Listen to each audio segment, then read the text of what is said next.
이게 원래 뭐라 해야 될까요? 윤석열 대통령을 이해한 데 있어가지고 통상적인 방식으로 하면 안 되거든요. 사실 대선하고 지방선거를 이긴 다음에 당대표만 난리치는 것도 굉장히 희귀한 케이스거든요. 보통 이기고 나면은 감사합니다를 하지 난리치진 않거든요.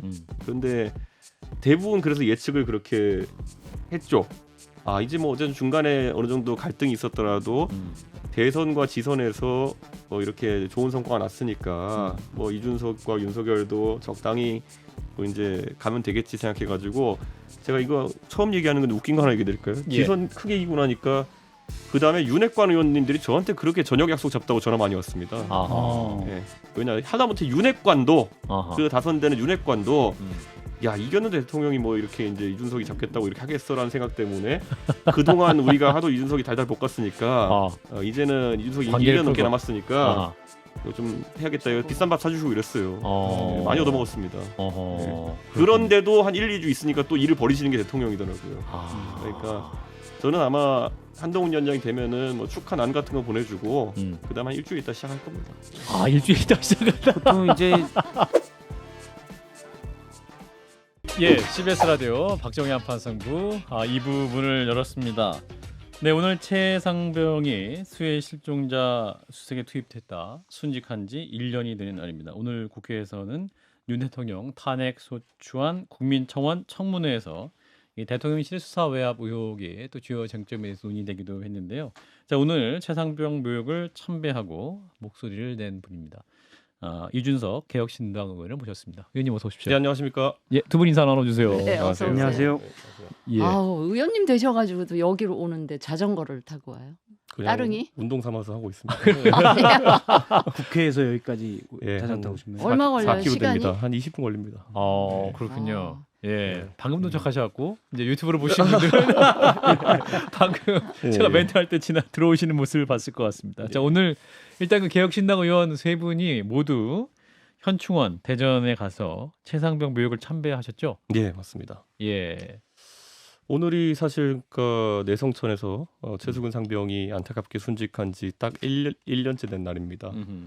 그런데 참 이런 사건은 최대한 빨리 진상을 규명하고 책임질 사람은 책임지는 것이 중요한데 지금 1년 가까이 우선 진상 규명 안 되는 것은 둘째치고 이게 어떻게 어떤 안타까운 한 청년의 죽음이 어떻게 정쟁의 가장 가운데 설 수 있단 말입니까? 이것만으로도 정치권은 반성해야 되는 부분이 있다 이렇게 말씀드리고 저는 사실 최상병 부모의 마음이 돼보자는 거죠. 이게 이렇게 길게 갈 줄 알았겠습니까? 자식을 떠나보내고 1년 가까이 정말 하나의 평범한 가정에 대해서 정치권이 계속 이름을 들먹이면서 그렇죠. 또 마음을 또 아프게 하는 그런 상황이 지속되고 있습니다. 그래서 이 상황이 빨리 끝나기 위해서는 대통령께서 이 대치 상황을 풀어주시는 방법밖에 없다. 저는 그런 생각을 합니다. 사실 말씀하신 대로 이 국민들 보시기에도 이게 좀 1년이 되도록 어떤 진상 규명이 제대로 된 것이 없다. 뭐 경찰 수사 결과도 뭐 최근에 발표가 되기도 했었기 때문에 뭐 어떤 해법이 있을까요? 개혁신당 차원에서 어떤 노력을 그래서 사실 특검 추천에 대한 부분 지금 계속 지적하는 것이 공정한 특검 추천이 되지 않는다는 이유로 대통령실에서 반대였던 거 아닙니까? 그리고 그 논리를 여당은 그대로 따르고 있고요. 근데 여당의 유력 당권 주자인 한동훈 전 위원장이 결국에는 3자 추천 특검에 대해 가지고 운을 떼고 그래가지고 그것이 주체가 대법원이 되든 아니면 뭐 다른 변협이 되든 그렇게 하자는 쪽으로 조금씩 아이디어가 나온 듯 하더니 이 또 전당대회 한복판에서 그런 이야기가 실종돼 버리고 말았습니다. 그래서 저는 이번에 국민의힘 전당대회에서 누가 당권을 잡게 되든지 간에 결국 풀어낼 수 있는 고리는 여권에 있다 이렇게 봅니다. 예. 자, 오늘 이제 국회 청문회 과정에서 대통령 수사 외압 의혹이 집중적으로 다뤄졌고 박정훈 대령도 증인으로 다시 나오기도 했습니다. 오늘 청문회 주요 장면을 잠시 듣고 이어가겠습니다.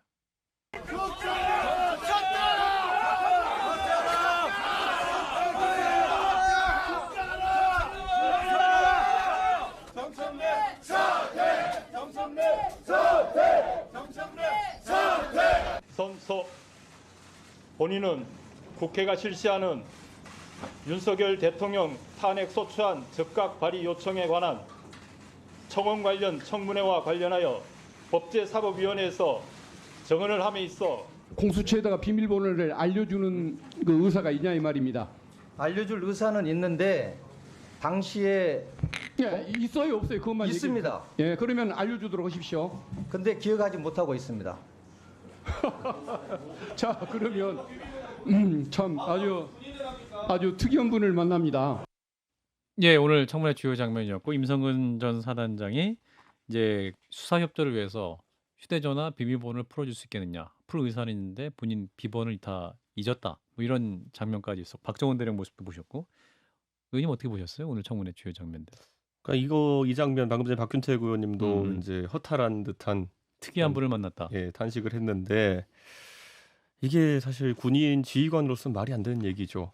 사실 군인 지휘관쯤 되면은 다뤄야 될 기밀이 얼마나 되며 그리고 다뤄야 될 비밀 번호가 얼마나 되겠으며 그렇겠네요. 네, 그런데 이것들을 망각하는 것이 자연스럽다면은 그것만으로도 별 달고 있을 수가 없는 거죠. 예를 들어 군대에 가서 이제 부대 출입할 때 암구어 하라 그러는데 까먹었는데요. 그러면 그건 심각한 겁니다. 그거는 손들어 움직이면 쏜다 그랬는데 물어봤는데 몰라요. 그러면은 그건 대형 사고입니다. 근데 예. 지금 자기 핸드폰 비밀번호를 까먹었다고 하는 거는 상당히 지금 심각한 상황인 거죠.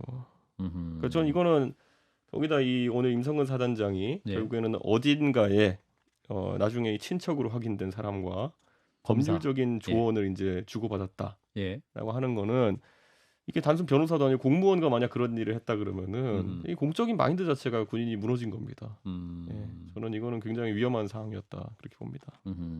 자, 오늘 이제 보면 임성근 전 사단장, 이종섭 전 장관, 신원식 국방부 장관, 뭐 이종호 전 대표 등 그 수사 외압에 연루된 핵심 인물들이 이제 증인으로 불출석하면서 반쪽 청문회 아니냐, 이 청문회 무용론도 나왔는데 의원님은 그럼에도 불구하고 오늘 청문회가 의미 있었다, 어떻게 보십니까? 저는 사실 이 청문회라는 것이 크게 어떤 결과를 낼 것이라 기대하지는 않았습니다. 왜냐 이미 이 사건이 아까 말했던 것처럼 1년 가까이 숙성되어 왔고 그 과정에서 이미 당사자들은 무수히 많은 법률적 방어 지점과 그리고 또 말 맞추기를 해왔을 겁니다. 그렇기 때문에 이거는 절대 말하면 안 된다. 그 중에 하나가 예. 아까 비밀번호였겠죠. 아, 네, 그러니까 그런 것들 때문에라도 단순히 청문회라는 성격만으로 이것을 규명하기는 어려웠을 것이다. 이렇게 봅니다. 예, 두 분 다 함께 질문이죠. 박 실장님. 계속 이제 청문회 있는데 지난번에는 유재현 법무관리관 그다음에 신범철 차관 등이 8월 2일 날 있었던 통화가 회수 관련 전화다. 그래서 그 정도의 성과가 있었는데 사실 이번에는 증인들도 이제 안 나오고 또 이게 대통령 탄핵 관련된 청문회다 보니까 더 입을 닫고 그러면서 그런 부분은 좀 밝혀내기가 어렵지 않나 그렇게 생각이 됐고요. 사실 저는 예전부터 계속 주장한 게 특검 후보 추천이 사실 엄청나게 중요한 문제가 아니어서 제가 알기로는 개혁신당의 뭐 천하람 네. 의원이나 몇 명이 어떤 협의안 정도 될 만한 걸 준비하는 것으로 알고 있는데 특검 후보 추천에 대한 문제가 민주당, 뭐 개혁신당, 국민의힘 같이 협의가 돼서 빨리 특검으로 가는 게 가장 필요한 일이다라고 생각합니다. 자, 이제 과정에서 도이치모터스 주가 조작 공범이 이종호 씨의 녹취록이 이제 공개되면서 이것이 과연 이제 관련 수사의 스모킹건이 될 수 있겠느냐, 대통령실과의 어떤 연결고리를 발견할 수 있지 않겠느냐라는 이제 문제 제기가 있었는데, 이제 녹취록에서 VIP한테 내가 이야기하겠다, 이 부분을 두고 이제 김 여사를 이야기한 거다, 게임 끝났다, 혹은 딱 들어도 사기꾼이다, 이 증언 녹취록 증거를 두고 여러 가지 의견이 나오고 있습니다. 의원님은 관련 녹취록 어떻게 보고 계세요? 저는 표면적으로 이것만으로는 확단하기는 어렵다는 생각을 합니다. 예. 왜냐하면 뭐 사실 사람 끌어다가 이 사업하시는 분들이 아무 이름 끌어다가 하시는 경우도 종종 있고, 허세. 예, 그렇기 때문에 지금 상황에서 확실히 규명은 어렵지만은 예. 우선 이분이 단순한 그런 어떤 이름만 들이대는 인연이냐, 도이치모터스 건과 엮여 있는 분이기 때문에 조금 그렇죠. 더 신빙성을 부여하고 사람들이 보는 거 아니겠습니까? 예. 거기다가 지금 이 증언을 모두 들었던 공익 제보자 김기현 김기현 변호사. 변호사 같은 경우에는 원래 이분들 입장에서 의심할 이유가 별로 없는 상황에서 이런 대화를 청취한 것이기 때문에, 지인들과의 대화. 그러니까 지인들 간의 대화였기 때문에 그 설정이라는 것이 더더욱 신빙성을 더해주는 상황이다, 이렇게 보여집니다. 그렇군요. 자, 그런데 그럼에도 불구하고 이제 이 공익 제보자로 등장한 김기현 변호사가 이제 민주당 후보로서 지난 공천에 네. 어떤 공천을 신청했던 분이고, 그런 의미에서 어떠한 그 사주를 받은 것이 아니냐, 공작 냄새가 난다라고 이제 국민의힘의 권성동 의원 같은 게 그렇게 제기하고 있지 않습니까? 저도 김규현 변호사랑 몇 번 교류해보고 있지만요. 예. 역으로 김규현 변호사가 그러면 자 뒤집어놓고 생각해보자는 거죠. 김규현 변호사가 정치를 하겠다는 의지가 제일 앞서가지고 만약에 총선을 앞두고 이미 그때 이런 녹취를 소유하고 있던 시절 아닙니까? 그렇죠. 그럼 이런 것들을 정치적으로 활용할 의사가 앞섰다면은 그때 수단과 방법을 가리지 않고 이걸 풀었겠죠. 만약에 총선 국면으로 가가지고 총선 한 열흘쯤 남짓하게 남은 시점에 이런 녹취가 공개되었다 그러면은 전 총선에 굉장히 큰 파급력을 미쳤을 것이다 이런 생각을 하거든요. 예. 근데 오히려 저는 김규현 변호사가 공천 신청까지 했던 사람으로서 이런 내용을 밖에 유출 안 시켰다면은 그게 또 저는 되게 신기해 보입니다. 예. 오히려 어떤 공천받을 후보로서 더 주목받을 수 있고 영향을 미칠 수 있었을 텐데 우리 그렇죠. 그때 그 당시에 이 정도 내용이 선거 앞두고 나갔으면은 저는 파급력이 뉴스가 더 컸을 도배됐을 것이다. 겁니다. 이걸로. 예. 그렇군요. 사실 뭐 1월에 가까운 분들에게는 내가 그 대화방에 있었다라는 네. 얘기를 했었다고 그러는데 예.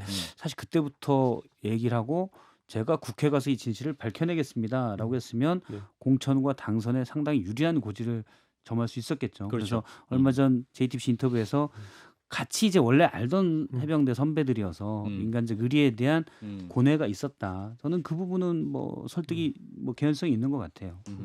그렇군요. 근데 또 저는 이 사건을 보면서 아까 네. 우리 이준석 이 의원께서. 의원이 한 장병 청년의 안타까운 순직이 그냥 지금 이 상황 정쟁의 한가운데 있어야 되는 이 상황이 굉장히 통탄스러운 것처럼 여기 저도 마찬가지 생각인 게 만약에 그 장병이 순직을 했어요. 그럼 그 이전에 유사한 사례들이 처리됐었던 그 과정대로 순리대로 처리가 됐었더라면 이거는 1년 동안 지금까지 오지 않았을 거 아닙니까? 그냥 경북 경찰청에 이첩돼서 경찰이 수사하고 수사 결과에 따라서 뭐 기소를 하든 재판을 하든 그렇게 됐다면 아무 일도 없이 끝났을 게 이게 지금 꼬리에 꼬리를 물고 또 가지를 쳐가지고 심지어는 대통령 탄핵을 언급할 정도의 사안까지 지금 가버린 이 상황을 야당에서 막 그 엄청나게 파고 파서 나온 것도 아니고 이건 완전히 여권의 수뇌부에서 자초를 한 거잖아요. 그러니까 이 상황이 저는 제 입장에서 굉장히 안타깝고 답답하고 그야말로 이 통탄스러운 그런 지점이다. 입장이거든요. 그런데 이제 요즘 드러나는 상황을 보면 만약에 그때 그 상황에 그 임성근 사단장의 그 거취에 대통령실에서까지 이렇게 개입하지 않을 수 없었던 이유들이 이런 데 있었어서 결국 이렇게까지 온 건가? 뭐 이런 생각도 들기는 하는데 어쨌든 저는 여권이 이거를 자초해서 여기까지 온 데 대해서는 참으로 유감스럽다. 저는 진장관님이 여권이 자초했다고 표현하신 부분도 뭐 큰 틀에서 맞지만은 상당 부분의 저는 행동 주체가 대통령이었던 확신이 요즘 들고 있거든요. 제가 그렇게까지 얘기하기가 좀 그래요. 예.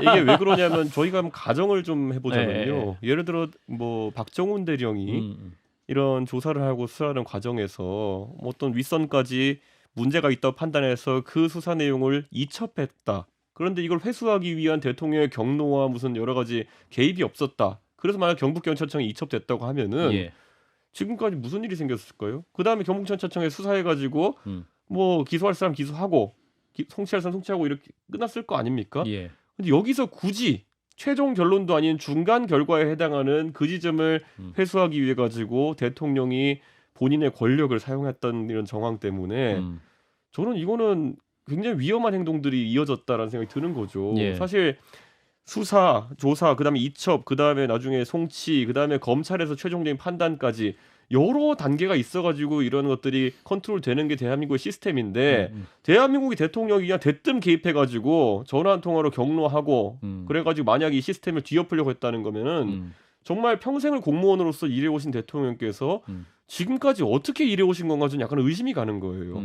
누구보다도 내 직무에 간섭받는 걸 싫어하셨고 본인이 수사하는 것에 결론을 짓고 싶어 하셨던 게 스타 검사 윤석열께서 보여준 모습이었다면은 왜 다른 사람에게는 그런 모습 보여주지 않느냐. 공무원의 역할을 자 추미애 장관이 수사 지휘하려고 그랬더니만은 이거 부적절하다고 거기에 맞섰던 것이 검사 윤석열 아니었습니까? 검찰총장은 장관의 버가 아니다. 그렇죠. 그런데 저는 왜 살아온 대로 살지 못하는가? 저는 이거 굉장히 심각하다 봅니다. 우리 대통령이 우리 뽑힌 이유를 스스로 부정하는 거예요.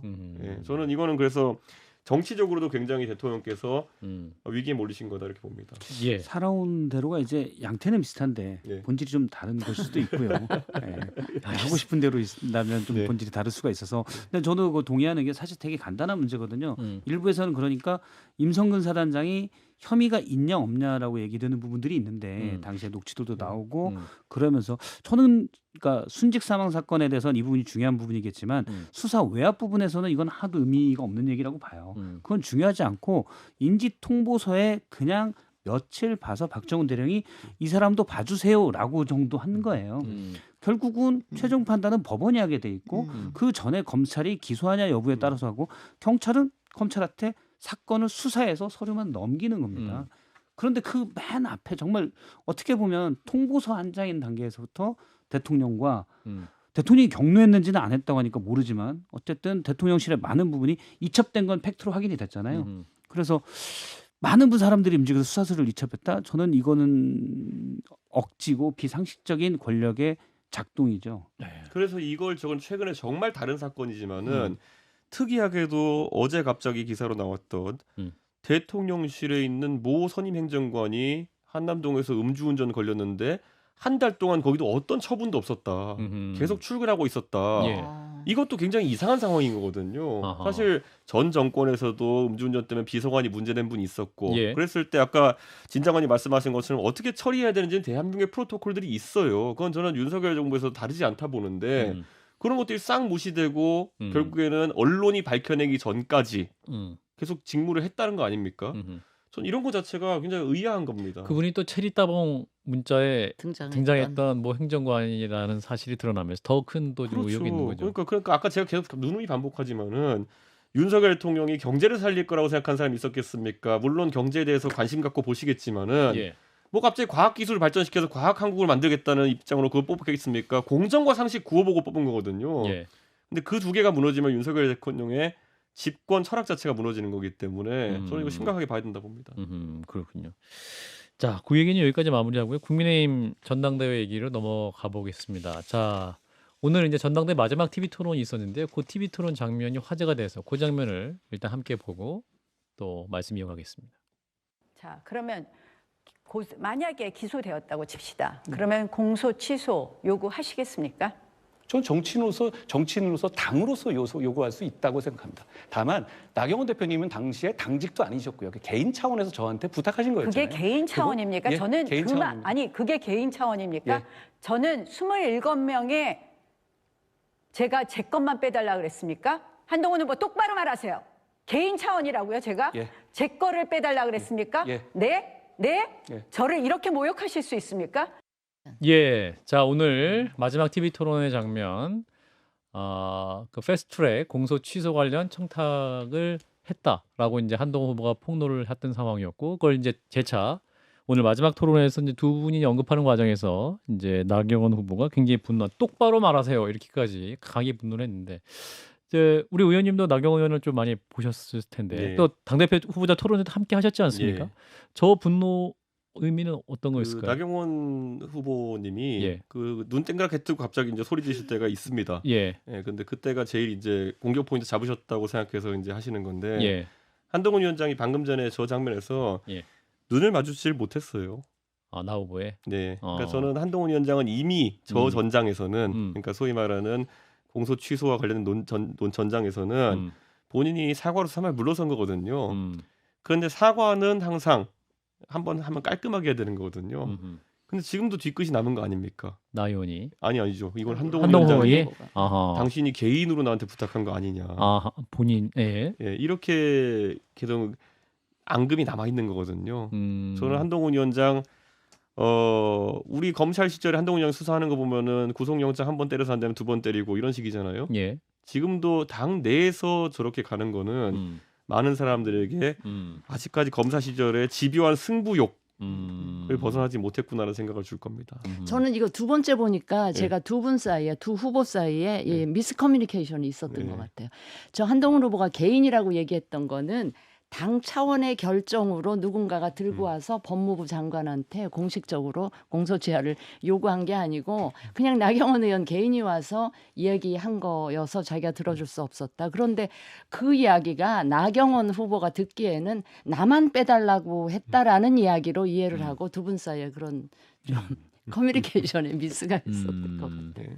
자, 이런 설전이 이제 당심에 좀 어떤 영향을 미칠까요? 전당대회 뭐 투표 과정뿐만 아니라 전대 이후에 어떠한 당대표 리더십에 어떤 모습을 어떤 영향을 줄 것이냐. 근데 패스트 트랙이 실제 연관된 분들은 굉장히 민감하게 반응합니다. 네, 그래서 그 당시 국민의힘의 보좌진 그리고 당직자 그리고 의원 등등 망라해가지고 많은 분들이 기소되고 그분들을 위해서 뭐라도 해야 되는 분위기가 있었던 건 사실입니다. 근데 이게 일반 당원들 입장에서는 이 내용이 뭔지를 또 정확히 파악하기에는 시간이 너무 오래 흘렀습니다. 그렇기 때문에 저는 영향은 제한적일 것으로 보인다. 그래서 그 내용에 대한 것보다는 오히려 한동훈 위원장이 몰려가지고 한번 사과했네. 뭐 요 정도의 인식.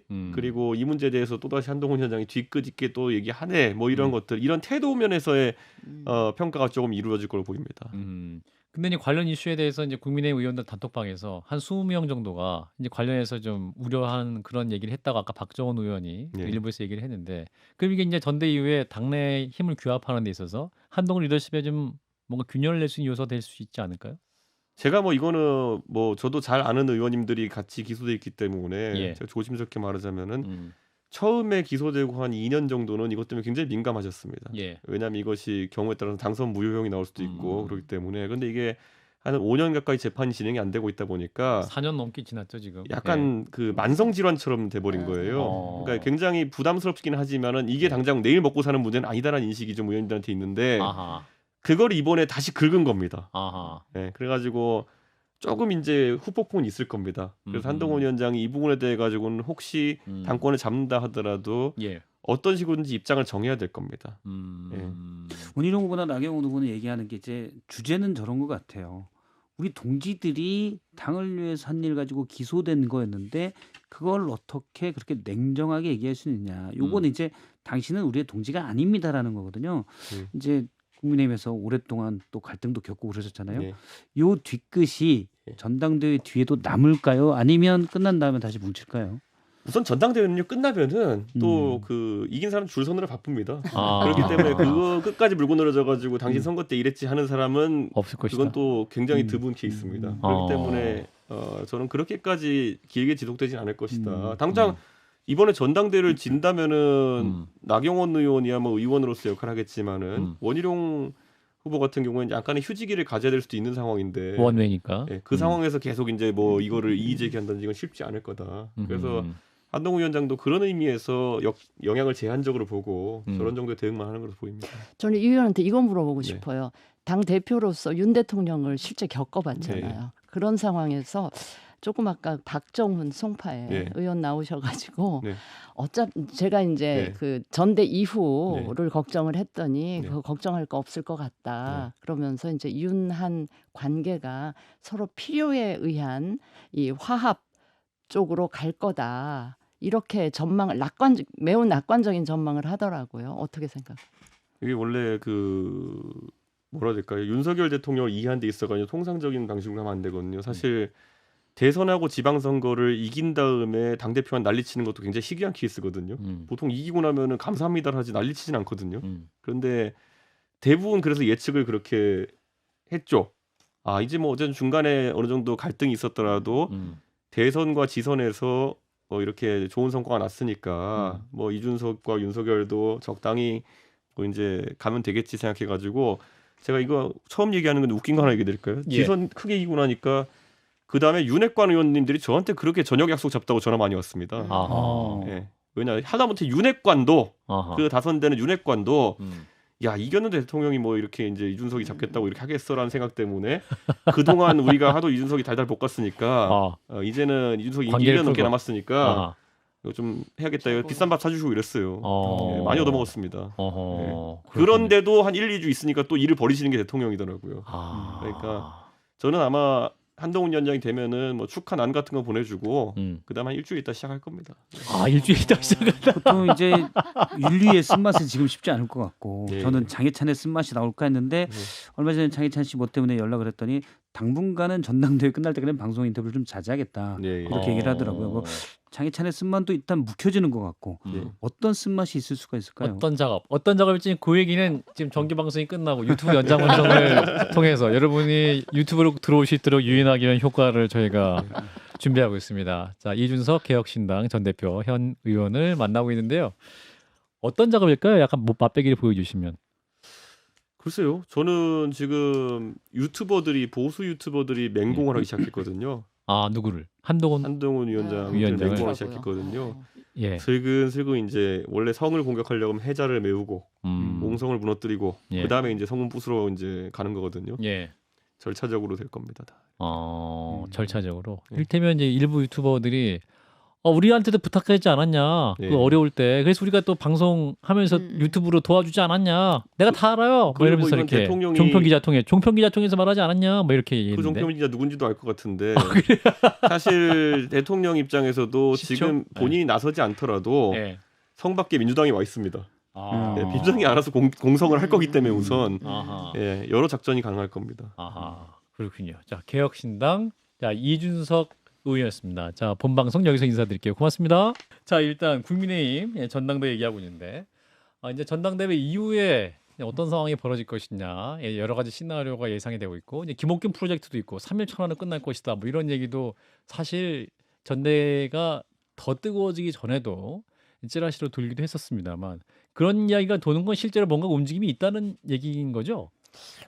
이건 그런데 뭐 제가 봤을 때는 현실성이 없다 보입니다. 아 그런가요? 네, 아까 말했듯이 우선 전당대회 끝나면은 한동안은 이제 초선 의원들 중심으로 줄서기 경쟁이 일어날 겁니다. 아하 예. 그래요? 그래가지고 뭐 거기다가 이제 재선급 이런 데서 이제 사실 사무총장 이런 거 노리고 달려들어가지고 아하. 한동안 충성 경쟁 벌어질 거고요. 음. 지금 이번에 전체적으로 모양새가 PK나 이런 지역의 의원들 같은 경우에는 한동훈 후보를 적극적으로 지원 안 하는 모양새거든요. 만약에 한동훈 후보가 이기는 결과로 나온다 그러면은 당내 분화가 좀 되고 영남은 관망세로 돌아설 겁니다. 지금 아직 대통령 임기가 반도 안 지났잖아요. 네. 근데 벌써부터 미래 권력으로 사실 추가 들어가는 거는 기우는 거는 처음 보는 것 같아요. 그러니까 이걸 저희가 봐야 되는 게 국민의힘에서 지금 영남 정권이라고 생각하는 분이 있지만은 윤석열 정부는 강원 정권에 가깝습니다. 네. 강원 정권 네, 강원도가 굉장히 득세하는 그런 판인데 이철규 의원을 얘기해서 권성동 의원 네, 뭐 근데 강원도 득세하는 판인데 예. 한동훈 후보에 대해서 가장 적대적인 세력이 강원도 세력입니다. 아하, 네, 그래서 그렇군요. 이제 이쪽에서 반응이 어떻게 나오냐. 그리고 머릿수를 채워주는 게 이제 소위 PK 지역의 재선 의원들이거든요. 예. 이 강원도와 PK 지역 재선 의원들이 사실 굉장히 관망세 또는 비토세로 유지하게 된다면은 한동훈 후보는 당장 혹시라도 조국 혁신당이 진짜 그 한동훈 특검법 띄우면은 그렇죠. 예. 긴장할 수밖에 없을 겁니다. 그리고 그걸 당연히 물고 들어올 테고요. 저는 추경호 원내대표가 예를 들어서 여러 가지 문제에서 당론을 정할 때 네. 벌써 당면한 거는 최상병 특검법이죠. 예. 추경호 원내대표가 어떤 스탠스를 취할지가 제일 궁금해요. 제일 난처할 것 같기도 하고. 추경호 대표님은 사실 워낙 제가 아는 선에서 성격이 유하신 분이라 가지고 기재부적이고 출신이고. 유하시죠. 예, 네. 그 뭔가 최대한 의견을 수렴하는 방향으로 할 겁니다. 당내 의원들한테. 예. 근데 당내 의원들이 이제 초선 의원들은 보통 의견이 없고요, 이럴 때. 그래서 아까 말했던 것처럼 의총 같은 데서 그 PK 지역의 재선 의원들과 그 강원파가 힘을 합치면은 꽤 당 분위기가 안티 한으로 갈 수도 있다. 저는 그런 생각이고요. 거부권 전국을 저희가 좀 재밌게 봐야 되는 것이 예. 지금까지 대통령께서 제2 요구를 할 때 예. 그래도 요식행위성으로 지켜온 도식이 있습니다. 대통령에게 당에서 먼저 제2 요구권 건의를. 행사를 건의합니다. 아하. 그러면 대통령이 내 너희를 어여삐 여겨 당의 부탁을 들어서 내가 해준다라는 형식적인 절차를 취합니다. 예. 근데 그거는 지금까지 예를 들어 다른 건에는 적용이 되는데 예. 예를 들어 한동훈 특검을 올렸어요. 음. 그래가지고 첫 번째 통과됐어요. 그 다음에 그럼 한동훈 대표가 지휘하는 당이 만약 된다면은 예. 한동훈 대표가 지휘하는 당이 한동훈 특검에 거부권 행사해 주십시오. 해달라고 요청하는 거는 그건 제가 봤을 때 이해 충돌에 가깝습니다. 아, 이해 충돌이 된다. 네, 그건 회피를 본인이 해야 되는 상황이거든요. 아하. 그래서 그런 것들 이제 논리적으로 한번 따져볼 필요성이 있을 거다. 법률가라면 기본적으로 해야 될 게 본인과 관련된 건에 대해 가지고 지금 나경원 대표 문제 삼는 게 뭡니까? 나 살려달라고 나한테 청탁한 거 아니냐 이거잖아요. 한동훈 위원장 좀 있으면 똑같은 함정에 걸릴 수 있어요. 아, 그래서 말을 아껴야 되는 겁니다. 예. 그렇군요. 이 특검이 옳다고 생각하십니까? 이러면서 이게 개인에 대한 공격입니까? 똑같은 논리 뒤집어가지고 나경원 대표한테 들었던 얘기 자기가 해야 될 수도 있어요. 최상병 특검법 같은 경우도 예. 어제 이제 민주당 전당대회 토론 있었던 걸 보면은 이재명 대표는 특검 후보 추천 등을 일부 수정한 예를 들어 한동훈 안으로 간다고 해도 물론 거기에는 대법원장 또는 뭐 대한 변협이 될 수도 있을 거라고 보는데 그런 부분에서는 반대를 하더라고요. 그러니까 약간 후보 추천이나 이런 걸 달리해서 타협안이 상정될 수 있을 가능성이 어떻게 보세요? 이거는 뭐 민주당도 바뀌어야 되고 여당도 바뀌어야 되죠. 저는 한동훈 후보 입장에서는 본인이 대표가 된다 하더라도 그 초기 분위기에 이게 좀 묻히길 바라고 있을 겁니다. 근데 묻히긴 쉽지 않을 겁니다. 왜냐하면 지금 결국엔 이 탄핵 청문회라는 약간은 절차적으로 제가 봐서 문제 있는 상황이 진행되고 있는 것도 예. 그 정도 여론 동력이 있기 때문이거든요. 예. 한동훈 위원장의 어떤 당권 획득보다 더 큰 뉴스가 아마 이 최상병 특검일 겁니다. 그래서 이게 고등어가 상을 잡아먹을 수는 없습니다. 예. 그래서 이 이슈는 계속 갈 겁니다. 이런 가운데 이제 당정 관계 핵심은 아까 박정훈 의원 같은 경우는 김 여사의 스탠스가 중요하다.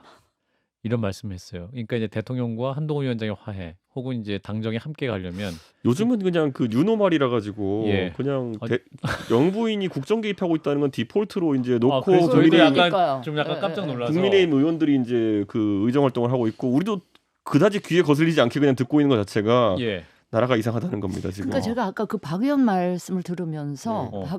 한동훈 후보 쪽에서 오히려 김 여사가 그 역할을 해주기를 바라고 은근히 있다? 좀 바라는 듯한 느낌도 읽었거든요. 그건 문제 있는 거 아니에요? 저는 뭐 박정훈 의원이 언론인 시절에 예. 상당히 용산과 밀접한 관계였던 거는 제가 익히 알고 있지만은 네. 그렇다고 해서 언론인 출신이 그런 것에 대해 가지고 본인이 말하는 것을 뭐가 잘못된지 캐치를 못한다면은 위험하다. 예. 아마 이번에 한동훈 후보 체제가 들어서 먼저 손들고 하신 분 중에 하나이기 때문에 그렇죠. 대변인이나 이런 거 맡길지도 모르는데 그러면 이거 저런 거 대형 사고입니다 만약에 나오면은. 이미 저희 방송에서 말해서 약간 사고의 주진이 보이긴 하는데 정말 유노멀이 된 건지 유노멀인가? 민주당도 예. 앞으로 규탄되면 여사를 향해서 규탄을 해야 되는 건지 근데 김건희 여사 측에서 이제 명품백 수수 관련 보도가 있었는데 이제 청와대 그러니까 용산 유모 행정관이 깜빡 잊었다. 여사는 돌려주려고 했는데 본인이 이제 깜빡 잊어가지고 그게 또 막 이제 이사 가는 과정에서 같이 또 이동됐고 이런 과정이 얘기 나오면서 이 대통령실에 관련 해명이 너무 바뀐다. 이게 지금 이슈가 얼마나 오래된 이슈인데 하나 일관된 원칙이 없고 어떤 입장이 없고 이게 또 막 대통령 실장이 나와서 했던 얘기와 또 행정관이 했던 얘기가 달라지냐? 포장 뜯었다, 안 뜯었다, 주려고 했다, 안 주려고 했다. 아니 솔직히 포장이야 그 명품백 하는데 가가지고 다시 포장해 주세요 할 수 있죠. 예. 그러니까 그런 별로 말초적인 것들 포장이 되었다고 해서 저는 뭐 안 뜯었다고 믿지 않겠습니다. 그러니까 뭐 이런 것들 갖고 너무 말 돌리기 하는 것 같은데요. 예. 아니 저는 아까부터 얘기했듯이 이걸로 제가 뭐 김건희 여사가 형사처벌을 받거나 아니면 뭐 수사받아서 재판을 받는 모양이 나온다 이런 걸 저는 기대하지는 않습니다. 저는. 예, 그것도 사실 영부인의 어떤 외교적 역할이나 이런 것도 있고 할 텐데 예. 그렇게 불려다니고 하는 것이 모양새가 좋지는 않거든요. 그래서 어느 정도 재발 방지를 위한 여야의 어떤 합의 정도로 이걸 마무리했으면 좋겠다는 입장을 계속 얘기한 적이 있거든요. 예. 예를 들어 특별감찰관을 야당 추천으로 임명한다. 이 정도라면 재발 방지에 대해서 저는 어느 정도 믿을 수 있는 그래도 안전선이 생긴다 보거든요. 근데 그런 거에 집착해야지 저는 이거 해명도 굳이 저렇게 막 구질구질 할 필요 없는 거거든요. 미안하게 됐다 이거죠. 그래야지 되는 거지. 지금 이렇게 해서 뭐 합니까? 우리 해명이 또 오해를 낳고 하니까 빨리 끊어야 된다 이런 말씀이고. 자 이제 우리 이준석 의원님이 속한 과방위 이슈를 좀 여쭤보겠습니다. 예. 이제 과방위에서 이준석 방통위원장 후보의 청문회를 이틀간 진행하게 됐죠. 예. 의원님이 이제 거기서 활약을 하실 예정인데 이준석 방통위원장 후보자 여기 여러 말이 나옵니다. 의원님 어떻게 보고 계세요? 전 이준석 방통위원장 후보자가 사실 잘못한 부분이라고 판단하는 거는 예. 저도 명확하게 있다 봅니다. 예. 뭐 연예인들 성향 가른다든지 이런 것들. 예. 근데 그거는 그 연예인들 입장에서는 그냥 본인이 뭘 해서가 아니라 예. 그냥 이준석 위원장이 어디서 평가하는 것 때문에 본인이 그냥 한 방 맞은 거거든요. 그렇죠. 그럼 이분들을 과연 뭐 증인으로 아니면 참고인을 불렀을 때 예. 기분이 나쁘네요. 뭐 이런 거 이상으로 뭐가 나올 수 있을까라는 약간 그 의구심이 있거든요. 이 그래서 저는 연예인들이나 감독들. 예, 그러니까 사실 뭐 언론이 캐서 그걸 한 거니까 그렇지. 대한민국 어딘가에서는 공인들 항상 욕하고 있거든요. 그리고 뭐 한데 이준석 욕하는 사람 지금도 어디 술자리가 많을 거예요. 근데 그분들이 하는 말을 들으면 어떤 생각이 드십니까? 저한테 물어보면 뭐 그럴 수 있죠. 이렇게 하고 넘어가는 거거든요. 근데 이거를 굳이 이제 연예인들을 불러가지고 국회에서 얘기하는 거는 청문회 취지 좀 맞지 않다는 생각이 있어서 저는 반대 의견을 냈었고요. 또 보면 원세훈 전 국정원장부터 해가지고 뭐 굉장히 버라이어티한 명단이 또 이제 있는데 이건 봐도 왜 불렀는지는 알겠는데 꼭 불러야 되느냐는 생각은 또 들긴 합니다. 그래가지고 저는 제가 이틀 하는 거는 그래도 찬성했던 게 이준석 후보자가 뭐 기자로서 워낙 또 유명한 분이었고 하니까 이 언론 관련해 가지고는 어느 정도 전문성이 있다 볼 수 있지만은 방송 정책, 통신 정책 이런 것에 대해 가지고는 검증이 많이 필요하거든요. 지금 당장 과방위가 차려진 다음에 저희 위원회 계속 다뤘던 거 보면은 뭐 제사 이동통신사 선정 관련해 가지고 기술적인 면 다루고 이런 건데 이거 굉장히 중요한 문제입니다. 그런데 이준석 위원장이 과연 이런 걸 다룰 수 있느냐 이런 걸 좀 검증하려고 제가 이틀 하겠다는 거지. 제가 뭐 연예 방송을 안 해본 것도 아니고 연예인 보는 게 신기해서 제가 하지도 않았을 테고. 유승환, 문소리, 정우성, 박찬욱 감독, 봉준호, 윤재균 등 47명을 참고인으로. 심지어 문소리 씨는 동탄 주민이실걸요. 오시기도 힘들 텐데. 지역구. 네. 근데 그분들이 다 오시겠대요? 출석을? 지금 이제 전에 들리는 바로는 난색을 표하는 분들이 덜어 있고 그렇겠죠. 할 말이 없다라고 하신 분도 있는 걸로 알고 있고. 그러니까 약간 좀 난감하긴 합니다. 좀 난감할 것 같아요. 와서 그냥 생각대로 얘기하기도 연예인이기 때문에 그러니까요. 또 애매할 수 있는 부분도 있고 또 어떻게 좀 생각대로 얘기한 걸 누군가는 또 곡해서 들을 수도 있는 부분도 있고 그렇죠. 안 나간다고 하기도 애매하고 좀 그러니까요. 난감한 문제가 있을 것 같아요. 그러니까 사실 우리 보면 블랙리스트라든지 이런 것들이 심각한 문제긴 하지만은 또 이거는 내가 실제로 몰아가지고 겪는 것보다는 그냥 잘못된 생각을 가진 사람들이 그냥 나에게 딱지 붙이는 걸 수도 있거든요. 예를 들어 이준석은 보수인가 진보인가에서 뭐 그 여당 측 관계자가 이준석은 보수가 아니다 이렇게 평가한다든지 그 사람이 무슨 권위로 그런 걸 합니까? 그 사람 상상 속의 얘기지. 뭐 장성철 소장을 진보 성향 패널로 분류한다든지 보수 참칭 패널. 이런 건 코미디잖아요, 그냥. 근데 이 코미디를 왜 저희가 국회에서 신문에 다뤄야 되는지는 잘 모르겠습니다. 전 이거 궁금해요. 지금 우원식 의장이 방송법 관련해서 중재안. 여야에 중재안을 냈잖아요. 그걸 이제 야당은 의총에서 일단 받아들이는 걸로. 여당이 지금 안 받겠다고 했던 것 같아요. 여당은 그러니까 어떻게 지금 될것 착각을 같아요? 하고 있는 거죠. 뭐냐면 지금 현행 방송법대로 거부권을 써가지고 밀어붙이면은 MBC 등의 사장을 본인들이 수 있다. 마음대로 임명할 수 있다. 그러면 그게 대단한 유리함일 거라 생각하고 지금 이렇게 가는 거거든요. 근데 우선 중재의 이미지는 우원식 의장님 만들었는데 거기서 강행의 이미지를 여당이 갖고 간다는 거는 지금 여당이 그렇게 여유로운 상황이 아니거든요. 자꾸 이렇게 전투 단위로 생각하는 것 같은데요. 전쟁을 생각해야죠. 전선 전체에서 봤을 때는 아주 불리한 선택이라고 할 수 없다. 저는 이 여당보다도 물론 추경 원내대표 이렇게 얘기했죠. 저는 대통령실의 입장이 그런 거 아닌가. MBC는 일단 사장 바뀌어야 돼. 뭐 이런 강력한.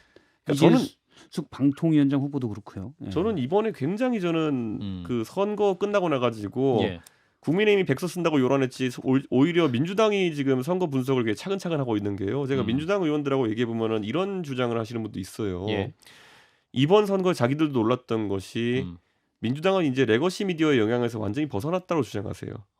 무슨 말이냐면 레거시 미디어에서 소위 조중동 대 한경호 구도 뭐 이런 것에 영향받지 않고도 뉴미디어만으로도 우리는 수도권에서 많은 의석을 가질 수 있는 위치가 되었다라고 판단한 분이 있었어요. 제가 그도 듣고 보니까 맞는 말 같아요.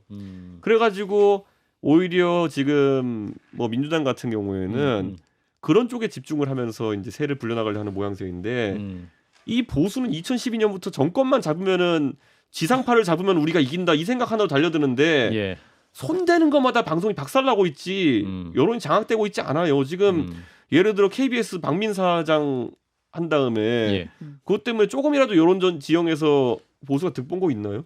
시청률만 떨어졌어. 시청률만 떨어지고 김어준 씨 TBS에서 쫓겨난 다음에 더 잘 돼요 지금 가가지고 예. 예, 돈도 더 잘 벌고요. 예를 들어 저는 그런 것 같아요. 저도 언론계 있어봐서 있으면 그러니까 이른바 레거시 미디어는 네. MBC만 해도 제가 기자가 몇 명인지 모르겠지만 얼추 뭐 300명, 네. KBS는 훨씬 많고요. 제이도 뭐 100명 이상 있었습니다. 음. 그럼 이제 우리가 흔히 아는 유튜브나 뭐 어떤 크리에이터들은 새로운 팩트를 발굴하는 힘은 사실 별로 없거든요. 예, 예. 물론 더 탐사나 뭐 예. 뉴스타파가 하는 게 있지만 그래서 그런 데서 그냥 예봉을 권력에 대한 뭔가 비판 팩트를 발굴하는 거를 막는 그 효과는 있는 것 같아요. 근데 사실 이런 거잖아요. 예전에 보면은 탄핵의 과정이 있어가지고 예. JTBC가 굉장히 많은 제보를 받아가지고 불을 당긴 건 맞지만은 예. 한번 물꽃 타이면은 그때 TV조선 참전했습니다. 맞아요. 예. 그러니까 저는 이번에 만약에 그래서 국지적으로 어차피 민영방송사는 컨트롤할 수 있는 것도 아니고 그러니까요. MBC의 창구를 막는다 해가지고 팩트가 사라지는 것도 아니고 저는 굉장히 이거는 물리적으로 이상한 방법이다. 그래서 저는 제가 이런 생각을 해요. 저는 박근혜 정부 제가 박근혜 대통령 만드는데 저도 힘을 보탰지만은 야 정권 잡고 할 게 이런 거밖에 없나라는 생각 많이 했거든요. 그러니까 가가지고 뭐 처음에는 경제민주화 이런 거 개혁 정책 앞세울 것처럼 하다가 연금 개혁을 앞세울 것 하다가 처음부터 하는 게 뭐 통진당 때려잡기 무슨 방송 장악 뭐 이런 거 하다 그냥 세월호 맞고 끝난 거거든요. 그냥 예. 지금 윤석열 대통령도 사실 개혁은 다 용두삼이 돼가고 있고 방송사 붙들고 뭐 할 건데요, 솔직히 이제 이러면. 그러네요. 맞아. 예. 맞아요. 자, 이 방송을 또 용산에서 꼭 모니터하길 바라면서 예. 자 이제 거의 보내드릴 시간이 됐는데 그래도 개혁신당 얘기를 왜 묻지 않느냐라는 댓글이 너무 많아서 자 우리 천하람 의원, 이주영 의원, 또 이준석 의원님 세 분이 이제 열심히 활약하고 계시는데 네. 앞으로 이제 어떤 활약도 준비하고 계시는지. 저희는 요즘 신나게 의정 활동 하고 있고요. 예. 네, 그리고 무엇보다도 인재 영입에 열을 올리고 있습니다. 인재 영입 예. 어떤 분야? 실제로 당의 인재 각종 상설위원회 이런 곳에도 아하. 전문가들이 필요하기 때문에 아하. 어제도 저와 또 저희 전직 의원님들이 같이 또 한 20여 명 되는 젊은 전문가 그룹과 저녁하고 이렇게 하면서 다 모이고 있거든요. 예. 앞으로 그런 걸 좀 강화해가지고 음흠. 저희가 지방선거 앞두고는 훌륭한 인재풀과 함께하는 모습 보이도록 하겠습니다. 아 슬슬 내년 다음 지방선거를 준비하고 계신다. 그래야지요. 알겠습니다. 자 이준석 개혁신당 의원과 함께했고요. 우리 진수희 전 장관님, 박성태 실장님도 끝까지 함께해 주셔서 감사드리겠습니다. 여러분 고맙습니다.